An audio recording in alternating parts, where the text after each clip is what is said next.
New stuff appears on shelves all the time, right? But then, old favorites just vanish. Poof, gone. Well, that's not random. There's a whole hidden journey happening behind the scenes, a life cycle that decides if a product becomes a hit or just disappears forever. And that is the big secret. We have to stop thinking of products as just, inanimate objects. They're more like living things. They have a story. They're born, they grow up, they mature, and eventually they face their end. And if you can understand that story, you can start to understand the whole market around you. Okay, so every story has a beginning. And for a product, it all starts with one tiny thing, a spark, an idea. But what even makes a product new in the first place? Well, here's the thing. New is all about what the customer thinks. It's about perception. It doesn't have to be some revolutionary, world-changing invention. It just has to feel new in your mind. Take toothpaste, for example. Before that, people used tooth powder. The basic need, cleaning your teeth, didn't change at all. But the new form, that paste, was so much easier and felt so much better that it basically created a whole new market overnight. So, where do these big ideas even come from?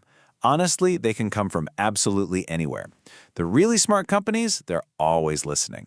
They listen to what we complain about, like how tape recorders were way too heavy, which directly led to the Sony Walkman. They keep a close eye on their competitors. They talk to the people actually selling their stuff. And sometimes they just analyze their own products and ask, can we make just one part of this better? The next big thing could be hiding right in front of us. Now, an idea is one thing. But turning that little spark into something you can actually go out and buy, that's a whole different story. This next phase is a brutal, brutal journey that, frankly, most ideas just don't survive. We're talking about the gauntlet of development. You see, turning an idea into a real product isn't some chaotic mess. It's actually a very systematic process of elimination. Just think of these 7 steps as a giant filter. You start with a flood of ideas, then you screen them ruthlessly. The few that survive get developed into a real concept, and then you have to check if the business case even makes sense. Only the absolute strongest ideas ever make it to engineering and marketing, then a small test in the real world, before, finally, the massive, high-stakes launch. But here's the crazy part. Even with that super careful step-by-step process, the risk is just astronomical. The hard truth is, the failure rate for new products is unbelievably high. Most things that enter this development gauntlet never even see a store shelf, and a lot of the ones that do, they fail pretty quickly after they launch. So why? Why do so many fail? Well, the reasons are everywhere. I mean, sometimes the product itself is just a dud. It doesn't work. But so often a great product fails because of something else entirely. The packaging looks terrible, the price is all wrong, the customer service is a nightmare, or the marketing campaign just doesn't connect with people. You can have a perfect product, but if any one of these other pieces is broken, the whole thing is doomed. But for the very few products that actually survive that gauntlet, their real life finally begins. They hit the market. And just like any living thing, they start to go through a predictable life story. And this is what's known as the product life cycle. This cycle plays out in 4 really distinct stages. It starts with a slow introduction. Its birth, as people slowly become aware of it. If it catches on, it enters a period of rapid growth. After that, it settles into a long phase of maturity, kind of like adulthood. And finally, it faces the inevitable, decline. And you better believe each stage requires a completely different strategy. The shift from the growth stage to the maturity stage is probably the biggest turning point in a product's life. During growth, everything is optimistic. The goal is to build your brand while sales are shooting up. But when you hit maturity, the game totally changes. It's no longer about growth, it becomes a defensive battle.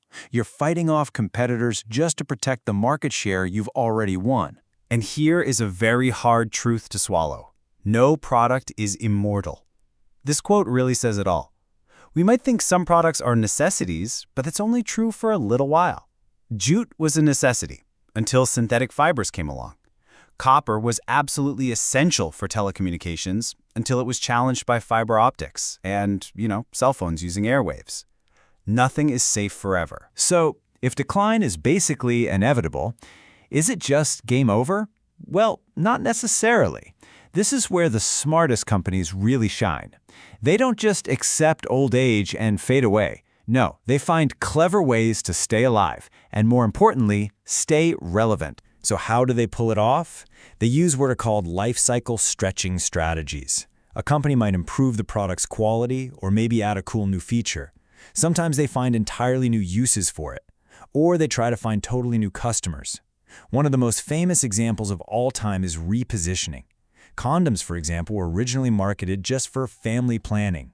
But as the world changed, they were brilliantly repositioned for safe sex, which tapped into a brand new, incredibly urgent customer need and completely revitalized the product. This quote right here, this reveals the core philosophy for how to survive in the modern market. You can't ever get comfortable. You have to be willing to mess with your own success, to launch the very product that could make your current bestseller obsolete. And why would you do that? Because if you don't do it to yourself, you can be sure your competitor will. So take a second and look at the products you use every single day. Is your smartphone in that frantic, exciting growth stage? Or is it in a mature market, fighting tooth and nail for every customer? What about your favorite brand of soda? Is it deep in maturity? Or is it maybe showing the first signs of decline?